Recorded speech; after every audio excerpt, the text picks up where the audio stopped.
Et salut les amis, c'est Toffitoff. Nouvelle vidéo aujourd'hui sur le déballage d'un nouveau boîtier, le S100TG de Thermaltake. C'est un boîtier micro ATX assez compact, vous allez le voir, donc pour carte mère micro ATX et mini ATX.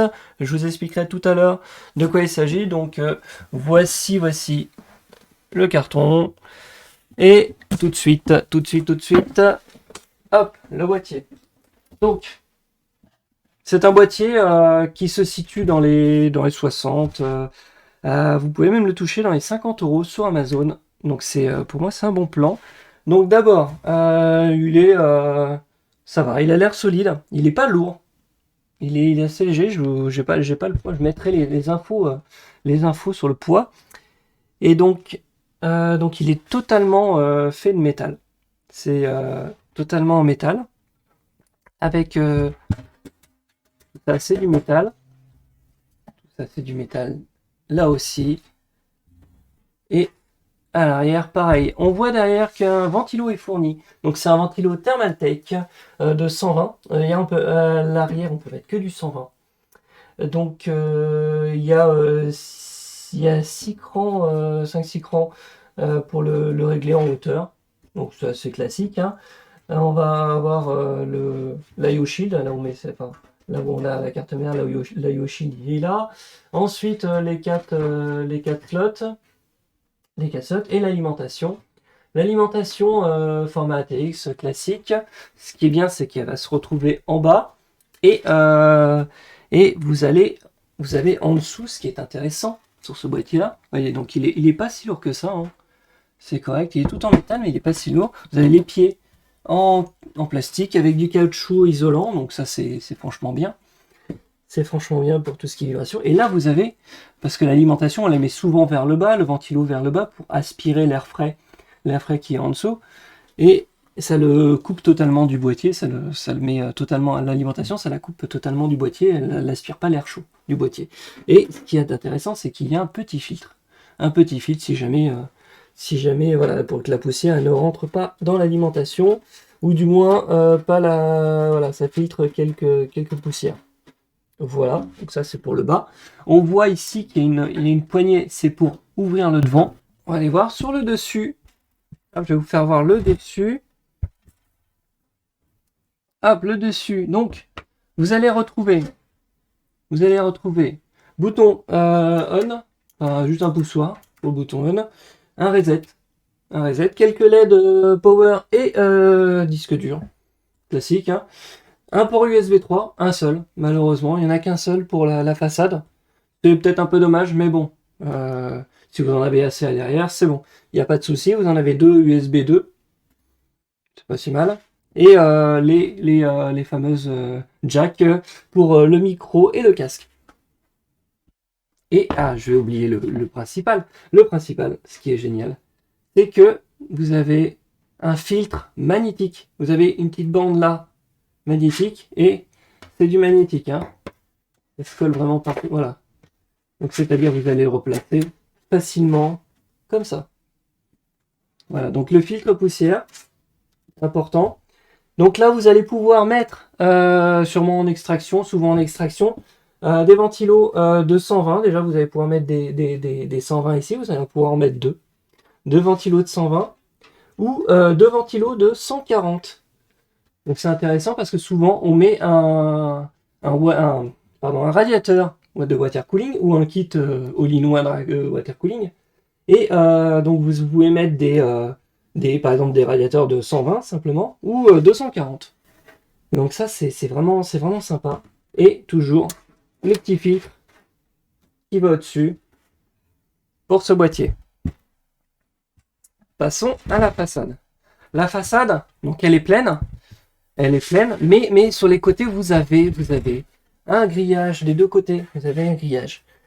Donc vous allez vous mettre vos ventilos devant sûrement pour aspirer, ce que je vous conseille, pour amener l'air frais.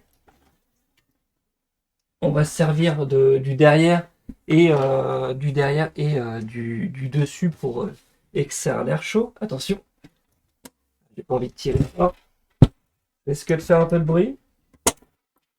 Voilà. Voilà. Alors, Cette façade, comme je dis, est en métal. Vous avez les aérations sur les côtés. Et vous avez seulement un peu de plastique pour tenir, en fait, pour aller s'accrocher. Vous avez juste 2 bandes de plastique là. Voilà pour la façade. Et devant, vous voyez là, on a vraiment les trous pour mettre les ventilos. Je vais vous faire voir tout de suite ce que ça donne avec des ventilos. Donc ventilo de 120, vous allez pouvoir en mettre 3. 3 ventilos de 120, donc dans ces trous-là. Vous allez pouvoir en mettre alors un ici, un deuxième ici, et un troisième là. 3 ventilos de 120 pour qu'ils soient bien refroidis. Ou alors 2 ventilos de 140. Oups, ça tient, c'est bon. 2 ventilos de 140, vous allez pouvoir en mettre un là et un ici. Vous pouvez en mettre un seul unique ici. Pareil, un ventilo de 120, vous pouvez en mettre un unique ici pour commencer. Voilà. Selon ce que vous voulez faire, selon ce que vous avez en disponible et votre budget, ça passera très bien. Alors, pour ça, ce boîtier, je le rappelle, il est peu cher. Hein, il est peu cher, 50 € sur Amazon. Si vous voulez faire une configuration, assez compacte en micro ATX, je trouve ça bien. Et la particularité de ce boîtier, il est peut-être plus cher que d'autres, mais il n'est pas cher pour ce que c'est, parce que vous avez une vitre de verre trempé qui vient s'ouvrir comme ça. Vous avez une charnière ici. Il y a une charnière, donc vous allez pouvoir enlever la vitre pour faire votre montage, pour faire le nettoyage ou simplement voilà, un peu de ménage pour éviter de tout casser. Donc cette vitre, avec des petites... Bon, pour l'instant, elle est protégée. Elle est protégée par du film. Voilà. J'en profite, je l'enlève. Juste. On va la mettre de côté et je vais vous faire voir l'intérieur tout de suite. Donc, à l'intérieur. Voilà, on voit bien, voilà. Donc, carte mère située ici, simplement. Vous avez des trous pour passer vos câbles. Je vais vous faire voir la face arrière. Mais pour passer les câbles, vous pourrez les passer ici. Surtout le câble d'alimentation de la carte mère ici. Vous avez quelques trous ici. Vous avez 2 trous juste ici, tout au fond, là. Vous avez quelques trous et un trou ici. Voilà, pour passer les câbles. Voilà. C'est parfait. C'est parfait. Donc, je rappelle le ventilo Thermaltake en 120 ici.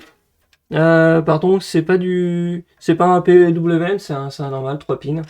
Voilà, vous avez de toute façon sur les cartes mères, vous allez pouvoir le manager quand même. Sur les dernières cartes mères, il n'y a pas de souci. Et même les anciennes, hein, c'est fait pour. Et donc voilà, vous avez assez de place. Même devant, vous allez pouvoir mettre un kit water cooling, un radiateur jusqu'à 240 devant. Hop, et on va faire le tour arrière. Ce qui est aussi intéressant dans les boîtiers de maintenant, c'est le câble management. Donc pouvoir ranger ces câbles proprement et qui ne traînent pas dans la tour. Voilà. Donc pareil, métal. Ce qui est intéressant, c'est qu'il y a un pad là, il y a de la mousse ici, comme ça, il n'y a aucune vibration, il est collé à la structure. Voilà, donc vous avez la connectique USB 3, la connectique USB 2, enfin vous avez un qui est USB 2 et l'autre c'est l'audio.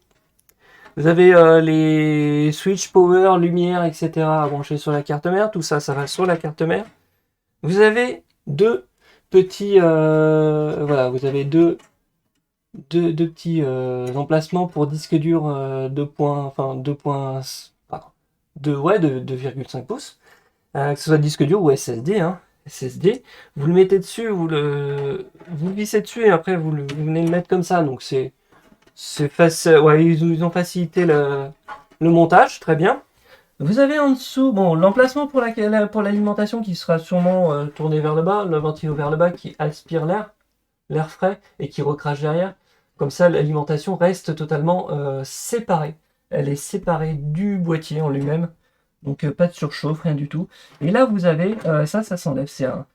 Vous avez un rack pour un 3 pouces et demi pour un disque dur sûrement souvent physique. Voilà, sur le disque dur mécanique, 3 pouces et demi pour du stockage.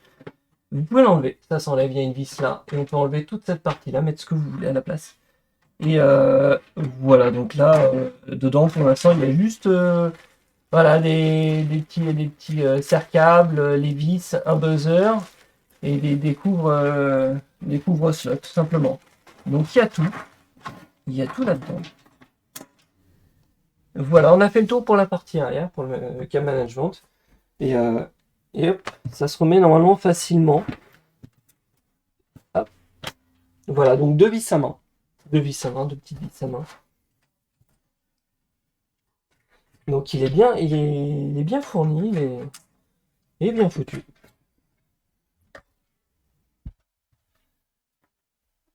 Voilà ce beau boîtier. Hop, et avec la vitre en verre.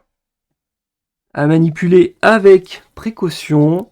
Ça serait bête de casser la vitre.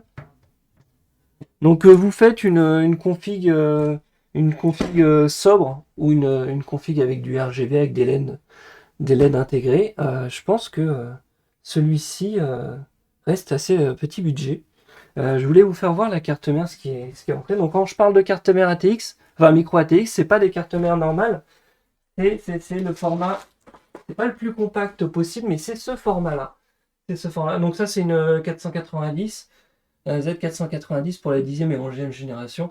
Donc, vous voyez, donc les ATX elles sont beaucoup plus grandes comme ça, donc, mais là, elle ira très bien dans ce boîtier-là.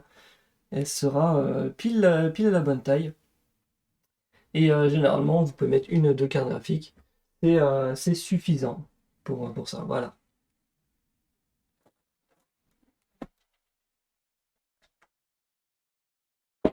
Voilà, donc même une config, si vous avez une config, vous voulez faire une config RGB, vous voulez que ça se voit, vous voulez voir les composants, celle-ci franchement elle est vraiment pas chère, elle est de bonne qualité. J'ai trouvé, j'étais étonné. Je l'ai pris pour une deuxième config, pour juste un PC de stream. Et en fait, j'étais étonné de tomber sur une bonne qualité de fabrication. Il y avait tout, il y a même la vitre, si on a un peu de RGB, histoire de le montrer. Voilà, vous avez tout pour, je le dis, je le répète, pour 50 € sur Amazon. Sur les autres sites, c'est un peu plus cher, mais voilà, vous l'avez. Ça reste dans un budget minime. Voilà. Voilà, donc très bon petit boîtier. Et à la fin de la vidéo, vous aurez un petit aperçu de ce que ça donne avec des composants dedans. Je mettrai un peu de RGB dedans. Pour moi, c'est une très bonne découverte. Donc n'hésitez pas, si jamais vous voulez monter un petit PC pour pas cher, ce boîtier ira très bien. Donc merci d'avoir suivi cette vidéo et je vous dis à très bientôt. Salut!